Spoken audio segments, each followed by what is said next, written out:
নমস্কার শ্রোতা বন্ধুরা, গল্প কথার আসরের আজকের অনুষ্ঠানে যোগদান করার জন্য আপনাদের অজস্র ধন্যবাদ। আমি রুদ্র দত্ত। আজকে পাঠ করব অদৃশ বর্ধনের প্রফেসর নাটবল্টু চক্রের একটি গল্প। প্রফেসর নাটবল্টু চক্রের কথা বলতে গিয়ে এর আগে বলেছি যে এই গল্পগুলির একটা বিশেষ গুণ হল অদৃশ বর্ধনের দৃপ্ত বলিষ্ঠ রচনা শৈলী। আজকের এই গল্পটিতেও সেটি বিশেষভাবে লক্ষণীয়। কিন্তু তার সঙ্গে এই কথাও স্বীকার করতে হয়, লেখন শৈলীতে যতই মুনশিয়ানা থাক না কেন, কাহিনীমূলকভাবে গল্পগুলি সবকটি সুরচিত নয়। আজ যে গল্পটি পাঠ করব তা এই রকমই একটি গল্প। নিখুঁত রচনা শৈলী, চরিত্রচিত্রণ, ঘটনার বিবরণ, কিন্তু তারপরে একেবারে হঠাৎ পাঠককে নিরাশ করে গল্পের অবসান। সেই অর্থে গল্পটি কাহিনী হিসেবে সম্পূর্ণ তৃপ্তিকর নয়, কল্পবিজ্ঞান হিসেবে তো নয়ই। অথচ আশ্চর্যের ব্যাপার, পাঠ করে দেখা যায় গল্পটির মধ্যে ছোট ছোট সূত্র দেওয়া আছে, যাতে আর একটু চেষ্টা করলেই এই গল্পটি একটি নিখুঁত কল্পবিজ্ঞানের কাহিনী হতে পারত। আগন্তুক ক্রিস্টালের ওজন, রং, ক্রিস্টালাবৃত জঙ্গলের মধ্যে প্রবেশ করে দীননাথের প্রখর রৌদ্র সত্ত্বেও শৈত্য অনুভব, এসব কিছু পড়লে মনে হয় অদৃশ ছোট ছোট সূত্র রাখছিলেন, যাতে কাহিনীর শেষে রঙিন কাঁচের জঙ্গলের একটি কল্পবিজ্ঞানসম্মত বৈজ্ঞানিক ব্যাখ্যা দিতে পারেন। কিন্তু কার্যকালে এইসব কোনো ব্যাখ্যা না দিয়েই গল্পটি একেবারে হঠাৎ করে শেষ হয়ে গেছে। অদৃশ বর্ধনের জীবন সংগ্রামের এবং তৎকালীন বাংলা সাহিত্য প্রকাশনীর অর্থনীতির দিকটা ভেবে দেখলে মনে হয় হয়তোবা কোনো অতি তুচ্ছ কারণ, যেমন লেখাটা হয়তো জমা দেওয়ার সময় হয়ে গেছিল, এই ধরনের কোনো কারণে অদৃশ বর্ধন গল্পটি শৈল্পিক দিক থেকে পূর্ণরূপ পাবার আগেই ছাপিয়ে দিয়েছিলেন। বাংলা সাহিত্য জগতের পক্ষে তা অবশ্য খুব গৌরবের কথা নয়, কিন্তু কথাটি সত্য, তখনও হয়তোবা এখনও। একটি উত্তেজক, আপাতচিত্তাকর্ষক গল্প পড়া ছাড়াও এই ধরনের গল্প এবং তার রচয়িতাদের এই ধরনের প্রতিবন্ধ মনে রাখার উদ্দেশ্যেও পাঠ করছি এই গল্পটি। প্রফেসর নাটবল্টু চক্র রচনাবলিতে অদৃশ বর্ধন যে অল্প কিছু গ্রন্থসূত্র উল্লেখ করেছেন, তা থেকে মনে হয় 1970-এর দশকের একেবারে গোড়ার দিকে, সম্ভবত 1972-এ দেবসাহিত্য কুটির প্রকাশিত পূরবী সংকলনে এই গল্পটি প্রথম প্রকাশিত হয়। আরম্ভ করছি আজকের পাঠ অদৃশ বর্ধনের প্রফেসর নাটবল্টু চক্রের গল্প রঙিন কাঁচের জঙ্গল।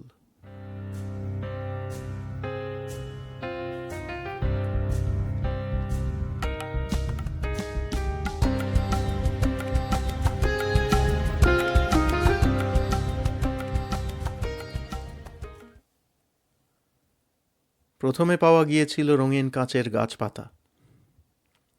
খবরের কাগজের পেছনের পাতায় ছোট্ট একটা খবরে জানলাম এক আজগুবি কাহিনী। আরাবল্লীর গহন অরণ্যে নাকি আশ্চর্য এক জাতের গাছ দেখা যাচ্ছে। রঙিন ক্রিস্টাল দিয়ে মোড়া গাছের ডালপাতা সবকিছু রং বেরঙের কাঁচের মধ্যে দিয়ে পাতার শিরা স্পষ্ট দেখা যায়। কাঁচের গাছের অদ্ভুত কাহিনী হাসতে হাসতে শুনিয়েছিলাম প্রফেসর নাটবল্টু চক্রকে। কাহিনীর খানিকটা শুনেই উনি এমন চমকে উঠলেন যে আমিও চমকে উঠলাম। বললেন, সর্বনাশ, ইন্ডিয়াতেও উৎপাত আরম্ভ হলো। উৎপাত? উৎপাত আবার কিসের? ধরলাম প্রফেসরকে। উনি তখন নিউ ইয়র্ক টাইমসের কাটিং দেখালেন আমাকে। মার্কিন সরকার খবরটা প্রফেসরকে পাঠিয়েছে, সেই সঙ্গে নেমন্তন্ন জানিয়েছে মিয়ামির জঙ্গলে। সরকারি কৃষি বিভাগের পায়াভারী বৈজ্ঞানিকরা নাকি হালে পানি পাচ্ছে না। জঙ্গলে কী উপদ্রব শুরু হয়েছে? নতুন ধরনের পোকামাকড়ের উৎপাত, না অন্য কিছু? গাছগুলো ক্রমে ক্রমে নাকি রঙিন ক্রিস্টালে মুড়ে যাচ্ছে। অতএব বিশেষজ্ঞদের একটা অভিযান যাচ্ছে মিয়ামির জঙ্গলে। প্রফেসর যদি সময় করে আসতে পারেন বড় উপকার হয়। থাইল্যান্ড সরকারের আরও একটা নেমন্তন্নপত্র দেখালেন প্রফেসর। কম্বোডিয়ার জঙ্গলে নিশ্চয়ই শত্রুপক্ষ বিষ ছড়িয়ে গিয়েছে। জঙ্গল, পাহাড়, বাড়ি, ঘরদোর সব রঙিন কাঁচে মুড়ে যাচ্ছে। ব্যাপারটা আজগুবি মনে হলেও সত্যি। অতএব প্রফেসর যদি কাইন্ডলি পায়ের ধুলো দেন কম্বোডিয়ার মন্দিরময় জঙ্গলে, যেখানে যত ভজঘট ব্যাপার, সেইখানেই কি প্রফেসর নাটবল্টু চক্র ডাক পড়ে? বললাম আমি। কবে যাচ্ছেন? কোথায়? মিয়ামি? মাথা খারাপ? ইন্ডিয়ায় উৎপাত এসে পৌঁছচ্ছে আর আমি দৌড়বো আমেরিকায়? বলতে না বলতেই নয়াদিল্লির জরুরি তলব পৌঁছল প্রফেসরের হাতে। টনক নড়েছে ভারত সরকারের। কম্বোডিয়া আর মিয়ামির জঙ্গলে রহস্যজনক কাণ্ডকারখানা অজানা নেই সরকারি কর্ণধারদের। বিলিতি ম্যাগাজিন, বিলিতি কাগজ তাঁদেরকেও পড়তে হয়। কিন্তু রঙিন কাচের উৎপাত যে শেষ পর্যন্ত ভারতেও শুরু হবে তা ভাবা যায়নি। এরপর সবিস্তারে বর্ণনা করা হয়েছে আরাবল্লীর অরণ্যে রঙিন গাছপাতার ফলাও কাহিনী। বিলেতে যা হয়, ভারতে তার অনুকরণ না করলে প্রগতিশীল হওয়া যায় না। সুতরাং মার্কিন সরকারের কৃষি বিভাগ যখন মিয়ামির জঙ্গলে গবেষকদের পাঠাচ্ছেন, তখন এদেশের কৃষিবিজ্ঞানীরাও যাবেন না কেন আরাবল্লীর জঙ্গলে? তাই জোর তোড়জোড় চলেছে বিভিন্ন মহলে। রাষ্ট্রসংঘ থেকেও বিজ্ঞানীরা আসছেন। এহেন জ্ঞানী গুণী দঙ্গলে প্রফেসর নাটবল্টু চক্র হাজির না থাকলে ভারতীয় বিজ্ঞানীদের নাকি মণিহারা ফণি হয়ে থাকতে হবে। কাজেই প্রফেসর যদি বাক্স প্যাঁটরা গুছোতে শুরু করেন। প্রফেসর বললেন, দীননাথ, তুমি নিশ্চয়ই আকাট মূর্খ নও? শুনে আহত হলাম। পরপর কয়েকটা পিলে চমকানো আবিষ্কারের পর আন্তর্জাতিক খ্যাতি অর্জন করে প্রফেসরের মাথা ঘুরে গিয়েছে। অহংকারও খুব বেড়েছে। মুখ গোঁজ করে বললাম, কলেজে পড়েছি। আজকালকার কলেজ মানে সেকালকার পাঠশালা। যাকে রঙিন কাচের উৎপাতকে এরা যতটা সহজ ভাবছে ততটা সহজ নয় হে। এর পেছনে মহাশূন্যের কারসাজি আছে বলে মনে হয়। আমি তো হতভম্ব। বলেন কি? মহাশূন্যের কি ইন্টারেস্ট আছে আরাবল্লী, মিয়ামি আর কম্বোডিয়ার জঙ্গল নিয়ে? এই জন্যই আগে ভাগে যাচাই করে নিলাম তুমি আকাট মূর্খ কিনা। বলি, অ্যান্ড্রোমিডা নক্ষত্রপুঞ্জর নাম শোনা আছে? ভারী একটা প্রশ্ন করলেন। সেবার আপনার সঙ্গে মাউন্ট পালোমারের 200 ইঞ্চি হেল টেলিস্কোপে নিজের চোখে দেখে এলাম না। অ্যান্ড্রোমিডাকে কেন দ্বীপ ব্রহ্মাণ্ড বলা হয় নিজের চোখে না দেখলে বিশ্বাস করতে পারতাম কি? মহাশূন্যে ভাসমান লক্ষ লক্ষ নক্ষত্র। থাক, পাণ্ডিত্য দেখাতে হবে না। আমাদের ছায়াপথের সবচেয়ে কাছের ছায়াপথ হলো অ্যান্ড্রোমেডা। কেমন? আমাদের ছায়াপথের সঙ্গে অ্যান্ড্রোমেডার মিল আছে প্রচুর। সম্প্রতি সেখানে কিছু গণ্ডগোলের খবর এসেছে মাউন্ট পালোমারে। বলেন কি? অ্যান্ড্রোমেডাতেও গণ্ডগোল? রাতারাতি বেশ কিছু নক্ষত্রকে উধাও হয়ে যেতে দেখা যাচ্ছে অ্যান্ড্রোমেডার পপুলেশন 1 অঞ্চলে। নিশ্চয়ই ওরা নোভা, হঠাৎ ফুলে ফেঁপে ফেটে গিয়ে মিলিয়ে যাওয়া তারা। ওহে দিগ্গজ, নোভা তারারা রাতারাতি মহাকাশ থেকে উধাও হয়ে যায় না, অনেক সময় নেয়। প্রায় রাতারাতি ফেটে শূন্যে মিলিয়ে যাওয়ার ঘটনা একবারই ঘটেছিল 1958 সালের নভেম্বর মাসে। মিনেসোটা ইউনিভার্সিটির ডক্টর লোটেন ছবি তুলেছিলেন সেই তারকার। তাই নাকি? ঢোক গিললাম আমি। আগে হ্যাঁ, ঠিক তাই। এবার সেই রহস্যজনক অন্তর্ধান বারবার দেখা যাচ্ছে অ্যান্ড্রোমেডায়। বিশাল অঞ্চল নিশ্চিহ্ন হয়ে যাচ্ছে। আশ্চর্য নয় কি? কেন আশ্চর্য হব?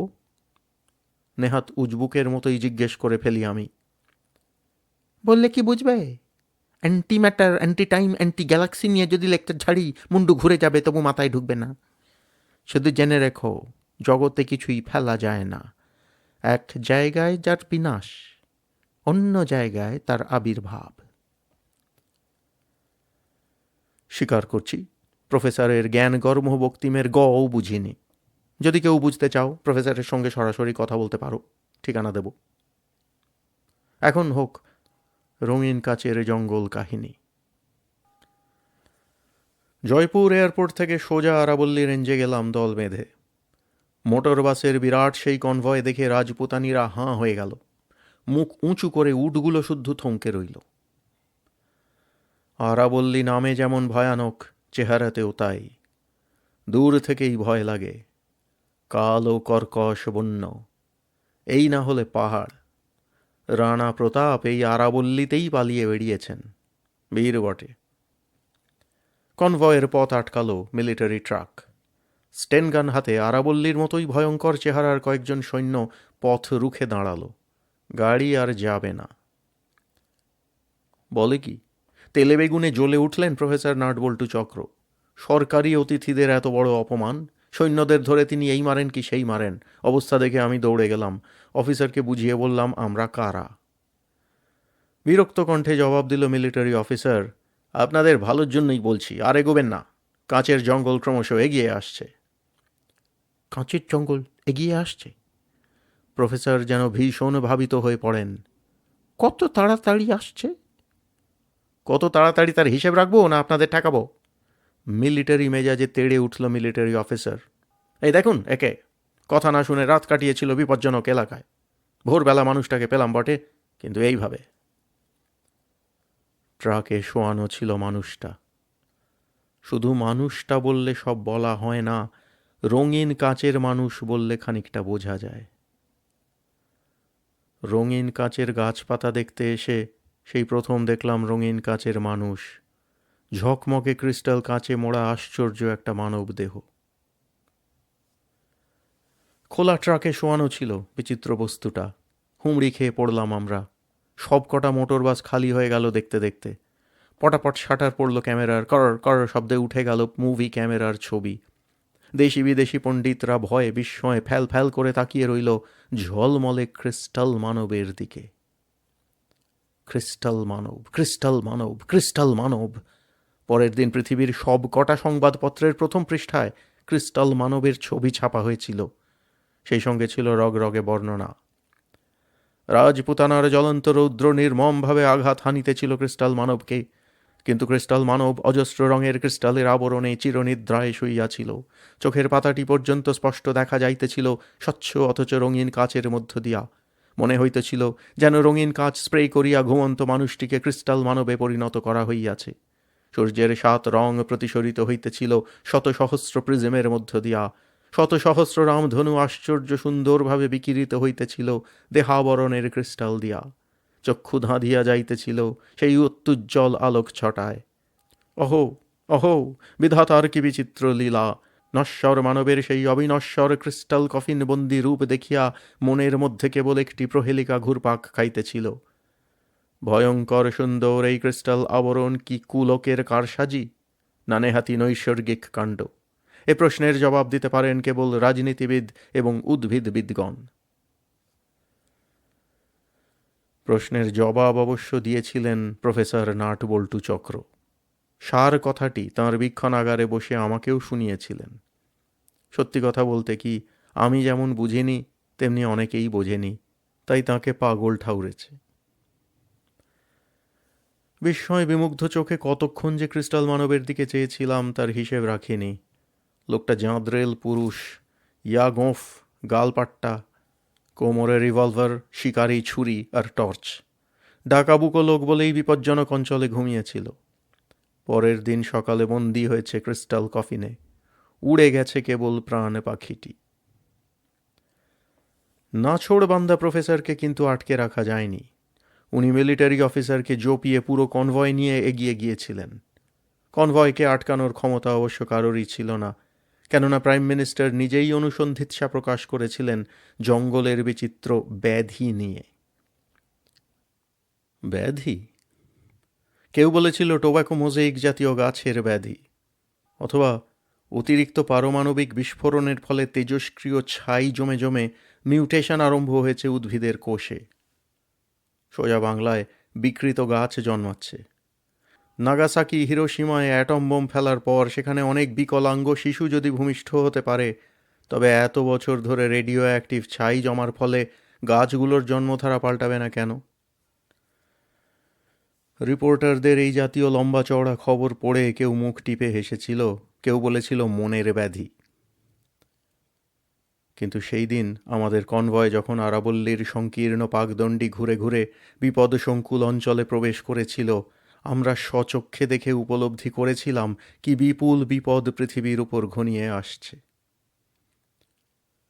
জায়গাটা পাহাড়ে ঘেরা, জামবাটির মতো চারিদিকে পাহাড়ের কিনারা, রুক্ষ ধূসর কঙ্করাকীর্ণ, মাঝখানে একটা হ্রদ। রাজস্থানের হ্রদ অতি বিরল। মরুভূমির দেশে যেখানে জল সেখানেই বসতি এবং রাজপ্রাসাদ। এক্ষেত্রেও তার ব্যতিক্রম নেই। হ্রদের উত্তর তীরে রাজপ্রাসাদ, দক্ষিণ তীরে একতলা বাড়ির ভিড়, পূর্ব আর পশ্চিম পাড়ে বন জঙ্গল। সে জঙ্গল পাহাড়ের চূড়ো পর্যন্ত পৌঁছেছে। উঁচু জায়গা থেকে ছবির মতো দৃশ্যটা দেখলাম। অন্য সময় হলে মনটা ময়ূরের মতো নেচে উঠত, কিন্তু এখন নাচল না। ক্রিস্টাল মহিমায় সারা অঞ্চলটা অকল্পনীয় মাণিক্য দ্যুতিতে ঝলমল করছিল। লেলিহান আগুনের মতো সেই দ্যুতি ঠিকরে যাচ্ছিল আকাশের দিকে। হ্রদের জল দুলছিল মৃদু মন্দ হাওয়ায়। পূব আর পশ্চিম পাড়ের জঙ্গলের ছায়া পড়েছিল জলে, যেন হিরে মণি মুক্ত চুনি পান্না দিয়ে বাঁধানো গাছের সারির প্রতিবিম্ব আগুন রোশনাই বিকিরণ করছিল সূর্যের আলোয়। চোখকেও বুঝি বিশ্বাস করতে পারছিলাম না। যত দূর দেখা যায় সবকটা গাছ আশ্চর্য কাচের মোড়কে আবৃত। কোথাও কোথাও কাঁচ চন্দ্রাতপের মতো আচ্ছাদন রচনা করেছে এ গাছ থেকে সে গাছের মধ্যে। নিছক কাঁচ নয়, রঙিন কাঁচ। শুধু রঙিন কাঁচ নয়, রঙিন prism. Crore crore crystal prism দিয়ে ছাওয়া বিস্তীর্ণ বনতল। শুধু জঙ্গল নয়, রঙিন কাচের আবরণ রাজপ্রাসাদকেও রেহাই দেয়নি। রেহাই দেয়নি দক্ষিণ তীরের একতলা বাড়িগুলিকে। সব কিছুই রঙিন কাচে ছাওয়া, রঙিন রোশনাই বিচ্ছুরিত হচ্ছে সেখান থেকেও। ধারণায় আনা যায় না সেই বিরাট সৌন্দর্য। নন্দন কাননও বুঝি এত মনোহর নয়। আমার মনে হলো চেঁচিয়ে বলি, কাঁচের স্বর্গ, কাঁচের স্বর্গ। প্রফেসর নাটবল্টু চক্রই কেবল ভ্রু কুঞ্চিত ললাটে চোখে বাইনোকুলার লাগিয়ে নিরীক্ষণ করছিলেন ক্রিস্টাল কাচে মোড়া রঙিন বনতলকে। অনেকক্ষণ পরে দূরবীন নামিয়ে হতবুদ্ধির মতো চাইলেন আমার দিকে। শূন্য চোখে প্রশ্ন করলেন নিজেকেই, আশ্চর্য, কিন্তু হ্রদের জলে ক্রিস্টাল নেই কেন? প্রফেসর ভগবান নন, কিন্তু তাঁর মনের ধোঁকা যেন বেদবাক্যের মতোই সেদিন ঝরে পড়েছিল আমার কর্ণকুহরে। ফলে প্রাণটা যাই যাই করেও যেতে পারেনি। ক্রিস্টাল মানবে আমিও পরিণত হতাম যদি না শেষ মুহূর্তে মনে পড়ত তাঁর সেই স্বগতোক্তি, হ্রদের জলে ক্রিস্টাল নেই কেন। শ্বাসরোধী স্তব্ধতা নেমে এসেছিল অন্যান্য অভিযাত্রীদের মধ্যে। থ হয়ে গিয়েছিল সকলেই। চক্ষু পর্দায় আচম্বিতে আছড়ে পড়েছিল কাচের স্বর্গর মহান রূপ, ফলে যেন দম আটকানোর অবস্থা দাঁড়িয়েছিল বেচারীদের। তারপর শুরু হয়েছিল নিচে নামার পালা। ইদানিং দেখা যাচ্ছে যত্রতত্র সৈন্যবাহিনী মোতায়েন করা একটা ফ্যাশন হয়ে দাঁড়িয়েছে। সামরিক আইন জারি করাও আজকাল ছেলে খেলা। আরাবল্লীর এই রত্নখচিত কাননে তার ব্যতিক্রম ঘটেনি। রত্নখচিত কানন, দুটো শব্দই লাগসই। মাত্র দুটি শব্দের মধ্যে দিয়ে ময়নামতির মায়া কাননকে বুঝিয়ে এর চাইতে প্রাঞ্জলভাবে বোঝানো যাবে না। চালু পথ বেয়ে উপত্যকায় পৌঁছে দেখলাম এলাহি কাণ্ড ফেঁদে বসেছে সামরিক কর্তারা। হরেক রকম অস্ত্রশস্ত্র তো রয়েছেই, সেই সঙ্গে খাড়া রয়েছে খান 2 হেলিকপ্টার। কনভয় দাঁড়াতেই বোঁ করে একটা মিলিটারি জিপ এসে দাঁড়ালো সামনে। পোড়া কাঠের মতো মিশমিশে এক অফিসার কড়া গলায় হুমকি দিলে, হু আর ইউ, এখানে কি দরকার? তৎক্ষণাৎ ফোকলা মুখে কান এঁটো করা হাসি হেসে এগিয়ে গেলেন প্রফেসর নাটবল্টু চক্র। হাত মুখ নেড়ে পকেট থেকে কাগজপত্র বার করে কি যে ছাই বোঝালেন প্রফেসরই জানেন। শুনতে শুনতে চোয়াড়ে অফিসারের চোয়াল অনেকটা ঝুলে পড়তে দেখলাম। শেষকালে গলার সুর অনেকটা নরম করে বলল অফিসার, কিন্তু চেষ্টার কসুর করিনি আমরা। গতকাল হেলিকপ্টার দিয়ে আগুন বৃষ্টি করে এসেছি, নাপাম বোমা ছুঁড়েছি, কিন্তু মশায় লঙ্কা কাণ্ড বাঁধাতে পারিনি। শুনেছেন কখনো জঙ্গলের কাঠে আগুন ধরাতে পারে না নাপাম বোমা? এ ক্রিস্টাল কি দিয়ে তৈরি গড জানেন। কসমিক ম্যাটার দিয়ে। ফস করে বললেন প্রফেসর। Cosmic matter. এমনভাবে তাকালো অফিসার যেন প্রফেসর নিজেই একটি কসমিক প্রাণী বিশেষ। সঙ্গে সঙ্গে কথার মোড় ঘুরিয়ে দিয়ে বললেন, হেলিকপ্টারটা আবার পাঠাচ্ছি জঙ্গলের ওপর। কেন? কীটনাশক বিষ ছড়াবো। ইনসেকটিসাইড বলে অফিসারের মুখের উপরেই ফ্যা ফ্যা করে হেসে শোধ তুলে নিলেন প্রফেসর। দেখুন চেষ্টা করে। মুখ লাল করে কি বলতে গেল অফিসার, কিন্তু তার আগেই মাটি কাঁপিয়ে গর্জে উঠল হেলিকপ্টারের ইঞ্জিন। তাকিয়ে দেখলাম ধুলো উড়ছে ঘূর্ণমান ব্লেডের দাপটে। সাধারণ ধুলো নয়, রঙিন ধুলো, মুঠো মুঠো রত্ন ধুলো। ক্রিস্টালে ধুলোর ওপর রোদ্দুরের ঝিকিমিকি রোশনাই দেখে তাক লেগে গেল আমার। বার কয়েক মাটি ছেড়ে উঠবার চেষ্টা করলো হেলিকপ্টার, তারপর এক ঝটকায় লাফিয়ে উঠল শূন্যে, ঈষৎ কাত হয়ে উড়ে গেল ক্রিস্টাল বনানীর উপর। আগুনটা দেখা গেল ঠিক তখনই। আগুন আগুন বলে কে যেন চেঁচিয়ে উঠল পেছন থেকে। দেখলাম আগুন লেগেছে হেলিকপ্টারে। পরক্ষণেই শূন্য পথে ঝুপ করে খানিকটা নেমে এলো হেলিকপ্টার এবং হু হু করে নেমে গেল জঙ্গলের দিকে।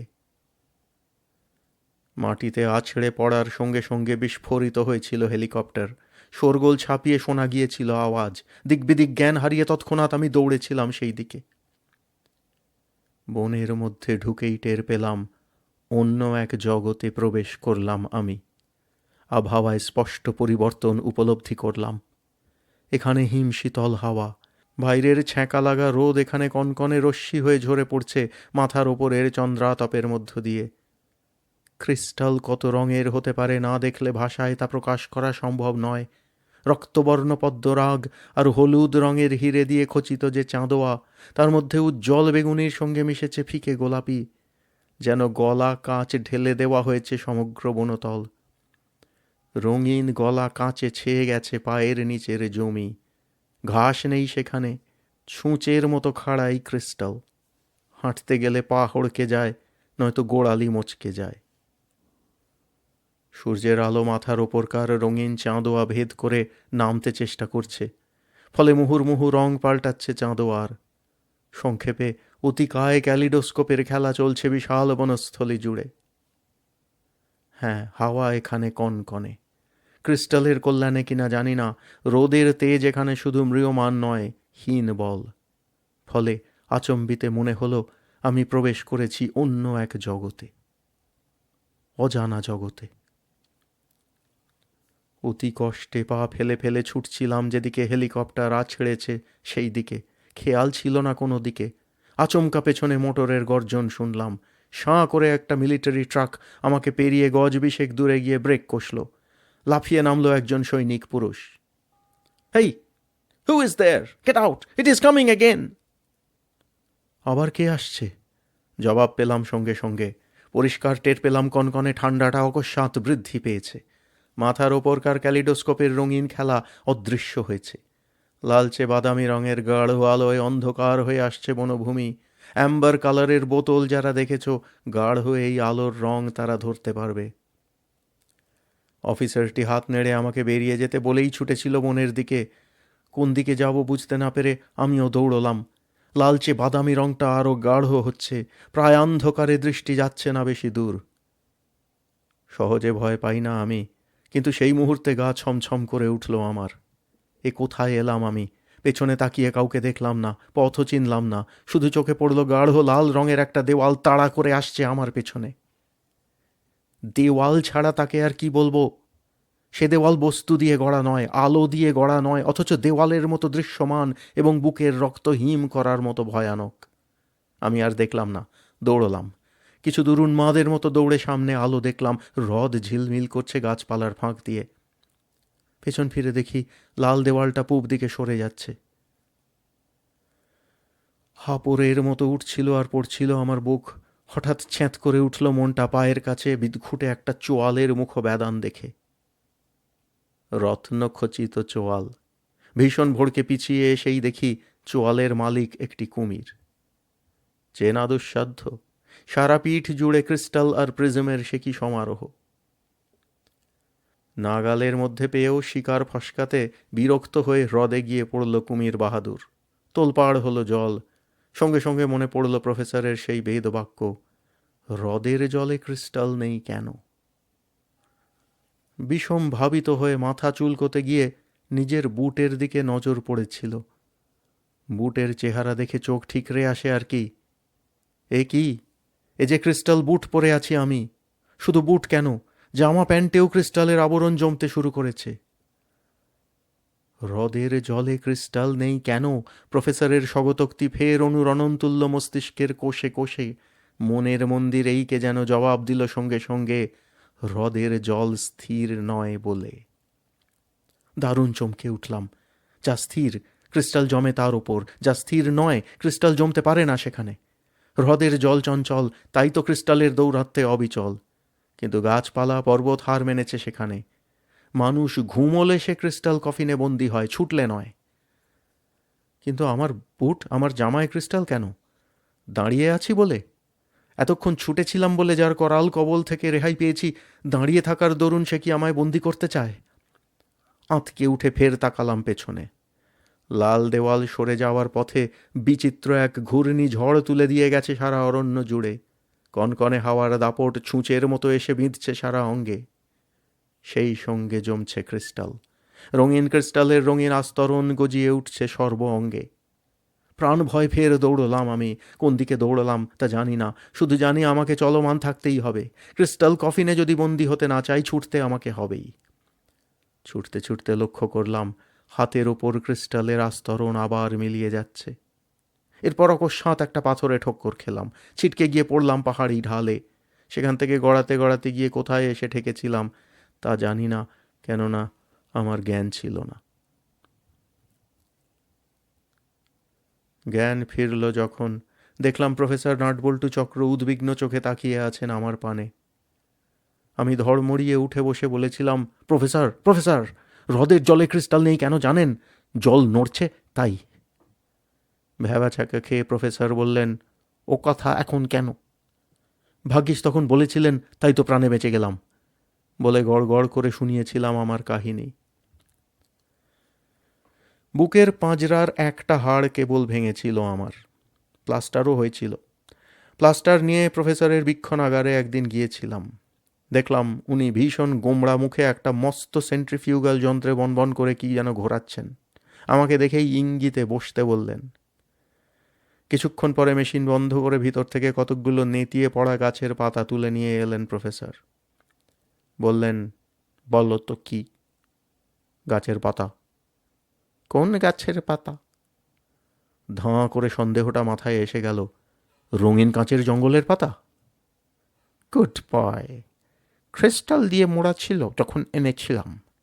তুমি বলেছিলে মনে আছে, জঙ্গলের মধ্যে দিয়ে ছুটতে ছুটতে হাতের ওপরকার ক্রিস্টাল আস্তরণ মিলিয়ে গিয়েছিল। বলেছিলাম, কিন্তু আইডিয়া তুমি দিয়েছিলে, না বুঝেই দিয়েছিলে। চলমান অবস্থায় ক্রিস্টাল জমতে পারে না, জমা ক্রিস্টালও মিলিয়ে যায়। সুতরাং সেন্ট্রিফিউগাল মেশিন কিছু ক্রিস্টাল পাতা ফেলে বনবন করে ঘোরালাম। ফল দেখতেই পাচ্ছ, ক্রিস্টাল উধাও হয়েছে। মেশিনে পড়ে নেই? না, শূন্য থেকে যার আবির্ভাব, শূন্যেই সে ফিরে গিয়েছে। হাঁ করে তাকিয়ে আমি, তারপর শুধলাম, কিন্তু প্রফেসর, এই ক্রিস্টাল কিসের? কেনই বা আরাবল্লী, কম্বোডিয়া, মিয়ামির জঙ্গলে ক্রিস্টাল ঝড় দেখা দিয়েছে? অমনি মুখটা ফের অন্ধকার করে ফেললেন প্রফেসর। দীননাথ, বড় কঠিন প্রশ্ন করেছ। অ্যান্ড্রোমিটার পপুলেশন 1 অঞ্চলে তারকার অন্তর্ধান, আর পৃথিবীর বিভিন্ন অঞ্চলে ক্রিস্টালের আবির্ভাবের মধ্যে নিশ্চয়ই একটা নিগূঢ় সম্পর্ক আছে। এই সম্পর্কে জোর গবেষণা চলছে সারা পৃথিবী জুড়ে। তুমি তো ভাঙা পাঁজর নিয়ে চিৎপাত হয়ে পড়ে রইলে, আর কোনো খবর রাখলে না। পৃথিবীর আরও কয়েক জায়গায় রঙিন কাজ জমতে দেখা যাচ্ছে। নিউ ইয়র্কের এয়ারপোর্টে বেশ কয়েকটা জাম্বো জেট দাঁড়িয়েছিল। কখন জানি ক্রিস্টাল ঘূর্ণিঝড়ের ফোকাস পড়েছে সেখানে। ক্রিস্টাল জমেছে জেটের পাখনায়, ফলে উঠতে গিয়ে বিধ্বস্ত হয়েছে বেশ কয়েকটা জেট। বলেন কি? আরাবল্লীর জঙ্গলে হেলিকপ্টার কি ওই জন্যই আছড়ে পড়েছিল? হেলিকপ্টারের ওপর ক্রিস্টাল জমেছিল দাঁড়িয়ে থাকা অবস্থায়? রাইট। সে কথা থাক। ভাবনার কথা কি জানো? ক্রিস্টাল জমতে জমতে বেশি ভারী হয়ে গেলে পৃথিবী যদি কক্ষপথ থেকে ছিটকে যায়।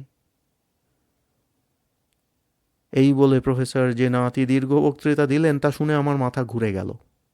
ভয়ের চোটে ঝটপট গল্পটা লিখে ফেললাম তোমাদের হুঁশিয়ার করার জন্য।